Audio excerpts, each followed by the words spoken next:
Урал қаласы нөмірі 42-ші Ақниет гимназиясының 1-ші Б сынып оқушысы Байзолла Қарақат Ғаділжанқызы. 6 жастамын. Абай Құнанбаев: ғылым таппай мақтанба.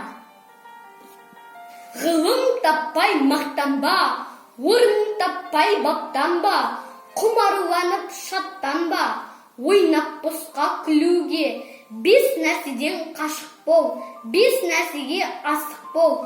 Адам болам десеңіз, тұйығын өмірін алдында, оған қайғы жесеңіз, өсек, өтірік, мақтаншақ, еріншек бекері мал шашпақ, 5 дұшпанын білсеңіз. Талап, еңбек, терең ой, қанағат рақым ойлап қой, 5 асыңыз көнсеңіз. Жамандық көрсен нәфрәтлі, суытып көңіл тыйсаңыз, жақсылық көрсен ғибратлі, оны ойға жисаңыз.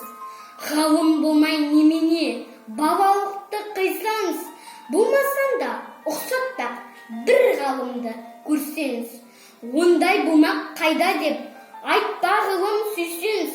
Сізге ғылым кім берер, жанбай жатып сөнсеңіз. Дүниеде өзі, мал өзі, ғылымға көңіл бөлсеңіз. Білгендердің сөзіне махаббатпен ерсеңіз. Ақыл сенбеңіз, бір іске келсеңіз. Ақсақал айтты, бай айтты, кім болса мейлі сол айтты.